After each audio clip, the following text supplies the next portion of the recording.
Sanwa now sells a spare potentiometer set for the M17 and M17S, which looks like this. This is the part number here that I'm also going to list in the description of this video. Why do they sell a spare potentiometer set? Because the potentiometers inside of the radio, they wear. I've done a separate video some years ago in which I explained how to calibrate the radio so that the software matched the potentiometer age or physically where they're at, and this you can do in the calibration menu. And the error that I'm going to show indicates that it's probably time to change the potentiometer. Sanwa recommends changing these out every 200 hours of use, but I've seen potentiometers fail earlier than that, so you always need to be on the lookout for this graph menu here in the main menu. So for example, you push the throttle and the brake, and if the brake, in this case, you can see the brake's flickering a little bit here at the very end, and this means that I'm not touching the brake, but the brake's moving by itself. And if calibrating the radio, like I've shown in another video, if this doesn't fix this problem, it's an indication that you need to replace the potentiometers. The same for the steering. If you do use the steering left and right, and if you're not touching the steering and there's movement here on the graph, it also indicates that the steering channel potentiometer might have something wrong with it and it's time to change it. So there should be no movement on the graph when not doing anything. And in this case, yeah, for the brake here, when I push the brake, it comes back. It sometimes does this movement by itself, and you don't want that. So in the end of this video, I'm quickly going to show you how to replace these potentiometers. They come as a set, very quick and easy to do.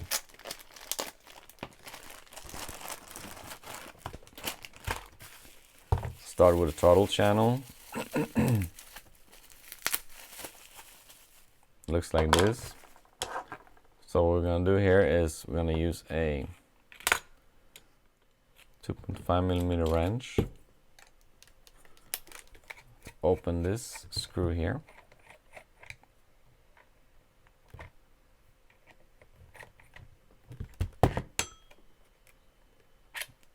Comes out like that.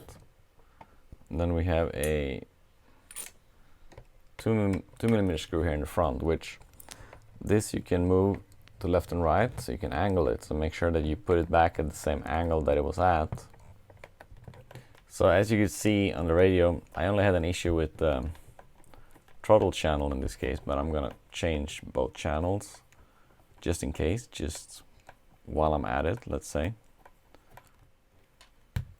Those two screws, and then it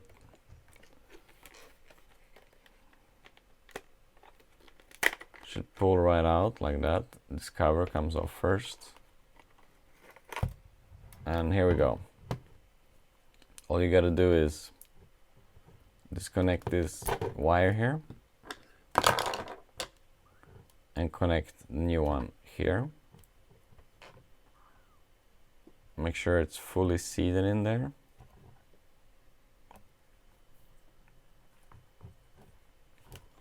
And then just pop it back in. Make sure you don't damage this wire while pushing this back in.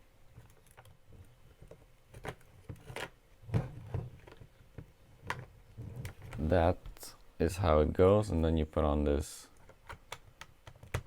cover here. And then this screw that I was talking about that you can use to set this at an angle. I'm going to try and center it as good as I can. And for the throttle channel, it's really that easy. It's only 2 screws.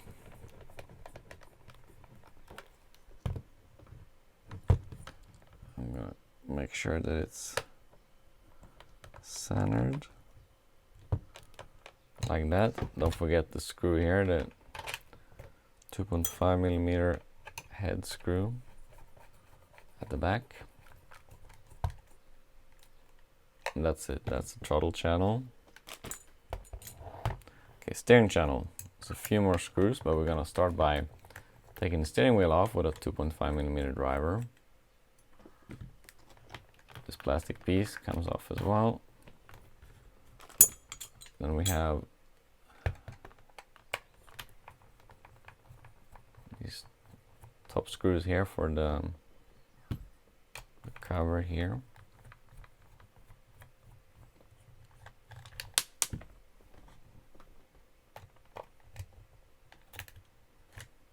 Comes off like that. Then we have the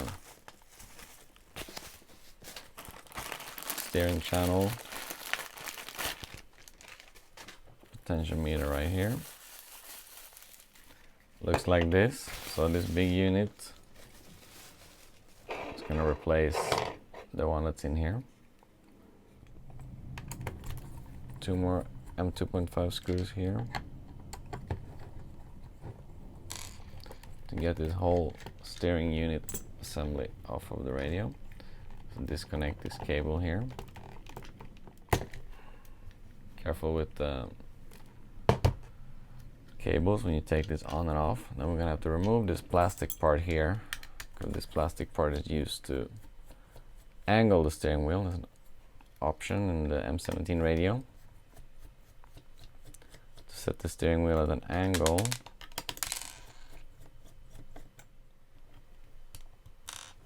Make sure you put the right screws in the right places.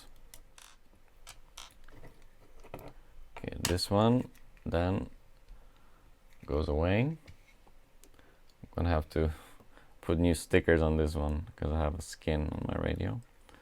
And then you put this back in place here.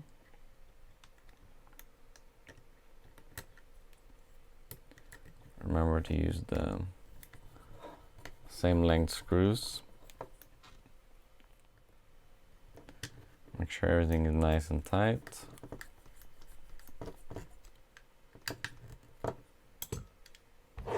And then this goes back on here. And then it's 4 more screws. Tighten this. Actually, first of all, we're gonna connect this cable because it's easier to do when it's not tightened down. That's back in place.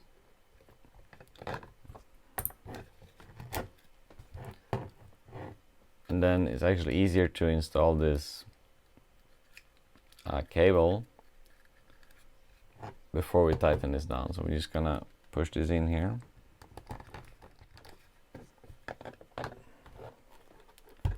Okay, that's in place now.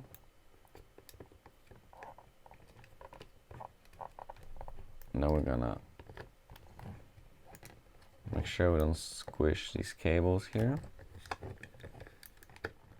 And then tighten the screws back down.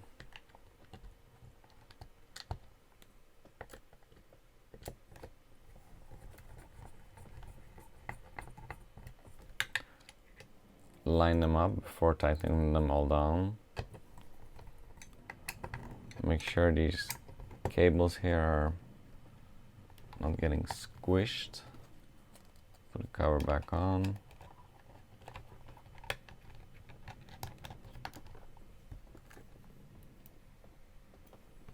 And then these are 2mm screws that hold this cover here. Just the last screw. And then try to remember which direction the steering wheel went. You can usually see by the wear and tear on it.